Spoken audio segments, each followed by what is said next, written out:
टंका पाई नथिबा महिलांक पाई खुशी खबर। एई दिन अकाउंट को आसीबो टंका। तो सुभद्रा योजना को नहीं आसिला नुआ अपडेट। सुभद्रा टंका पाई नथिबा महिलांक पाई खुशी खबर। वीडियोटी को एबे देखुतिले फास्ट लाइक कर दियंतु एवं आपण मानको अनुरोध वीडियोटी को शेष जाए देखंतु। तो आसंतु वीडियोटी को स्टार्ट करिबा। समस्त मोर नमस्कार मुलिपा आपण मानको स्वागत करूछि मो यूट्यूब चैनल। तो जनवरी 15 पर मिलिबो सुभद्रार प्रथम किस्तीर चतुर्थ पर्याय टंका। मार्च 31 जाए बढ़िला आवेदनर अवधि। उपमुख्यमंत्री कहिले गाँवर शेष हिताधिकारी सुभद्रा टंका न पाइबा जाए हेबो आवेदन। गतकाली कैबिनेटर एहाकु अनुमोदन मिलथिला बेले मार्च 31 सुधा आवेदन कले एका संगे दुई किस्तीर 10,000 टंका मिलिबो। तो सुभद्रा पाई बढ़िला आवेदन अवधि। मार्च 31 सुधा आवेदन कले एका थरे मिलिबो दुईटी किस्ती।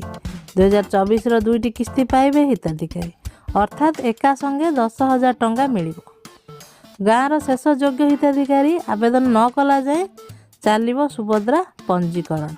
पूर्वर प्रथम किस्ती मिलिबार शेष तारीख मार्च 8 तारीख थिला, किंतु मार्च 30 तारीख पर आवेदन कले भी मिलिबो प्रथम किस्ती टंका। तो गतकाली कैबिनेट बैठक में एने बड़ निष्पत्ति होईची। 2024-25 आर्थिक वर्ष पर सुभद्रा पंजीकरण पर शेष तारीख मार्च 31 रखा जायछि।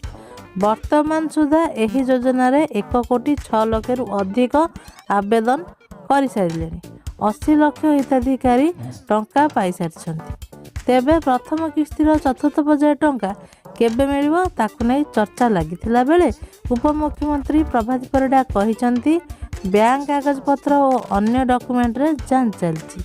एने बैंक गुड़िक सहित बैठक सरिलाणी। अंगनवाड़ी दीदी माने घर घर बुलुछंती। आवेदनकारी 5 एकर जमी अछि कि नै ए सब जांच करा जाउछि। पूर्वरु डिसेंबर 30 जाए एही जांच प्रक्रिया चलिबो बोली सूचना दिया जायतिला।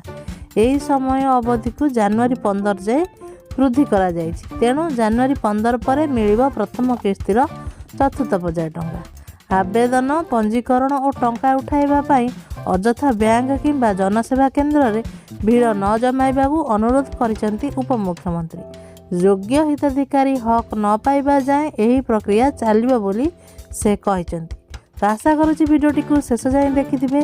आपण मानकर सुचिंता मतामत कमेंट बॉक्स में जनइबे। जदि वीडियोटी भल लगिला तेबे लाइक करिवे, शेयर करिवे। जदि आम चैनल को नुआ करी विजिट करछंती तेबे सब्सक्राइब करबा को भूलिबे नाही। एहीपरि नुआ नुआ अपडेट जानिबा पई आम चैनल सहित जोड़ी रहितांतु। समस्त को मो तरफ आम चैनल तरफ बहुत बहुत धन्यवाद।